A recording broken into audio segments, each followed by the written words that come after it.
India star Prabhas cinema వస్తుందంటే ఫ్యాన్స్తో పాటు audience కూడా పండగే. అందులోనూ 2024లో కల్కి 2898 ఏడీతో తన స్టామినా ఏంటో మరోసారి నిరూపించిన ప్రభాస్ హీరోగా నటించిన సినిమా 2025లో ఒక్కటి కూడా రిలీజ్ కాలేదు.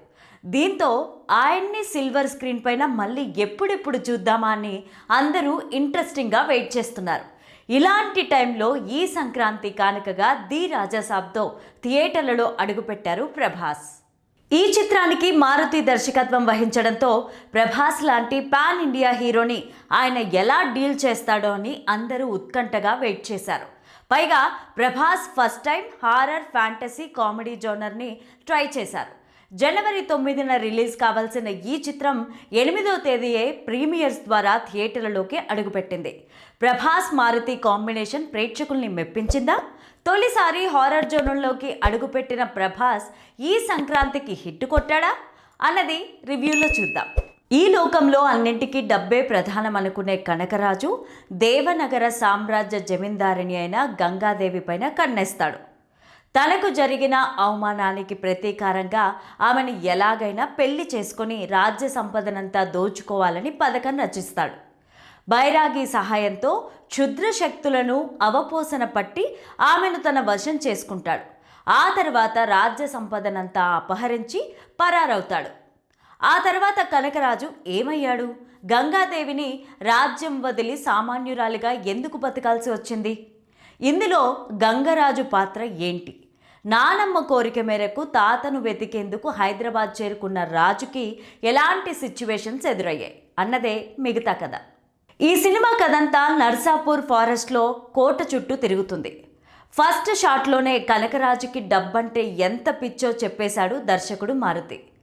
పరుల సొమ్ము కోసం ఆశపడే కనకరాజు తన మాయాజాలంతో అందరి నుంచి డబ్బులు దోచుకొని దాన్ని కోటలో దాచుకోవడం, చనిపోయిన తర్వాత కూడా ఆ సొమ్మంతా తనకే దక్కాలని, ఆ సంపదకు వారసుడు తానే మాత్రమేనని, ఇంకెవ్వరికీ దక్కకూడదని ముందే వీలునామా రాసుకోవడం వంటి ఘటనలు ఆసక్తిని రేపుతాయి. చనిపోయి ఆత్మగా మారిన తరువాత తన భార్యని చంపాలని ఎందుకు ప్రయత్నిస్తున్నాడన్నది ఉత్కంఠని కలిగిస్తుంది. నిజానికి రాజాసాబ్ దమ్మున్న కథే. ప్రతి దమ్మున్న కథకి హీరో అంటే కథా కథనమే. ఎంత పెద్ద కథానాయకుడున్నా నిలబెట్టేది కథే.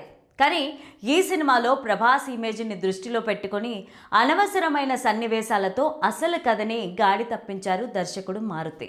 ఈ సినిమా ద్వారా ప్రేక్షకులు చానాళ్ల తర్వాత వింటేజ్ ప్రభాస్ని చూస్తారు.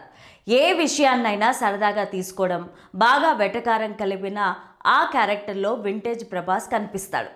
నాయనమ్మ కోసం ఎంతకైనా తెగించే మనవడిగా, ముగ్గురు భామల మధ్య ఉన్న ప్రియుడిగా, తాత నిజస్వరూపం తెలుసుకున్న తర్వాత అతన్ని ఎలాగైనా అంతమొందించాలన్న పట్టుదలతో ప్రాణాలను సైతం లెక్క చేయకుండా పోరాడడం వంటి సీన్లలో ప్రభాస్ అలరించారు. ముఖ్యంగా Prabhas look, mannerism, dialogue delivery చాలా కొత్తగా ఉన్నాయి. ఇటీవలి కాలంలో ప్రభాస్ నుంచి వరుసగా వస్తున్న యాక్షన్ సినిమాలు చూసి బోరు కొట్టిందనుకుంటున్న ప్రేక్షకులకి ఈ సినిమా కాస్త ఫ్రెష్ ఫీలింగ్ని ఇస్తుంది. ఇక కనకరాజుగా సంజయ్ దత్ విశ్వరూపం చూపించాడు. డైలాగులు తక్కువే అయినా తన నటనతో మెప్పించారు. ప్రభాస్ నాయనమ్మగా నటించిన జరీనా వాహెబ్ సెంటిమెంట్తో పండించేసింది. అయితే ఈ సినిమా అంతా సాధారణ మహిళగా కనిపించిన క్లైమాక్స్లో రాణిలాగా ఆమె ఎంట్రీ అద్దిరిపోయిందని చెప్పాలి. ఇక హీరోయిన్లు నిధి అగర్వాల్, మాలవిక మోహన్, రిద్ది కుమార్లకు అందాల ఆరబోత తప్ప కథలో పెద్దగా ప్రాధాన్యం దక్కలేదు. ముగ్గురిలో మాలవిక మోహన్కి కాస్త ఎక్కువ స్పేస్ దక్కింది. గ్లామర్ విషయంలో ఎవ్వరూ తగ్గలేదు. సముద్రకనిని సరిగ్గా వాడుకోలేదు అనిపిస్తుంది. వీటీవీ గణేష్, ప్రభాస్, సీను, సప్తగిరి, సత్య పెద్దగా నవ్వించలేకపోయారు. బాలీవుడ్ నటుడు బొమ్మన్ ఇరానీ సైకియాట్రిస్ట్ పద్మభూషణ్గా కీలక పాత్రలో కనిపించారు.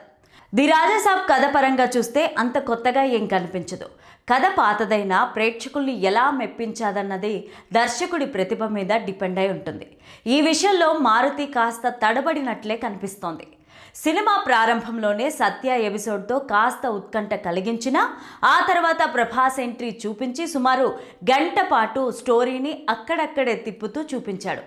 ఇంటర్వెల్కి ముందు వచ్చే సన్నివేశాలతో సెకండ్ హాఫ్లో విషయం ఉంటుందని ప్రేక్షకులంతా అనుకున్నారు. అక్కడ కూడా నిరాశ ఎదురైంది. కోటలో ఇరుక్కున్న హీరో అసలు పని వదిలేసి హీరోయిన్లతో రొమాన్స్ చేయడం, అతడి కోసం ముగ్గురు భామలు పోటీ పడే సీన్లు అంతగా మెప్పించవు.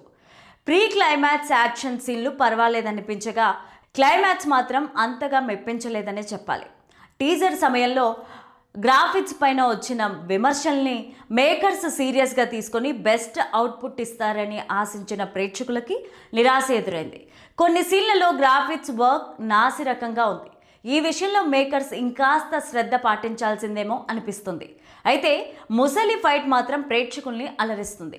సినిమా నిడివి ఏకంగా 3 గంటల 9 నిమిషాలు ఉండడంతో కొన్ని సీన్లు లాగ్ అయ్యి చాలా చోట్ల బోర్ కొట్టినట్టు అనిపిస్తుంది.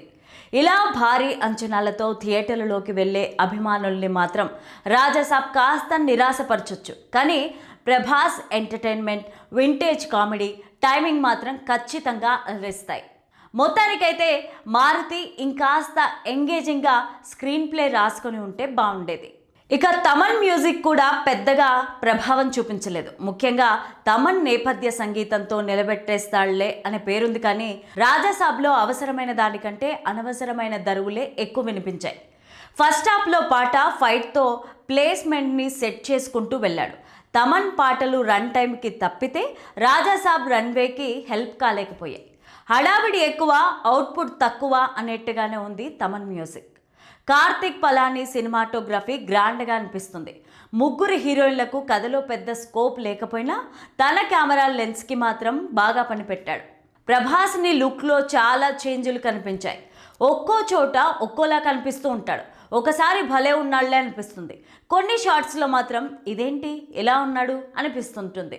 అయితే ముందుగా చెప్పినట్టు 3 గంటల 9 నిమిషాల రన్ టైం ఈ సినిమాకి పెద్ద మైనస్ అని చెప్పాలి. ఎడిటింగ్ కోటగిరి వెంకటేశ్వరరావు ఓ అరగంట వరకు ట్రిమ్ చేసి ఉంటే ఇంకాస్త రిలీఫ్ అనిపించేది. నిర్మాత టీజీ విశ్వప్రసాద్ కోట్లాది రూపాయలు ఖర్చు చేశారు, కానీ ఆ ఖర్చుకి తగ్గ అవుట్పుట్ని పూర్తి స్థాయిలో అందించలేకపోయారు మారుతి.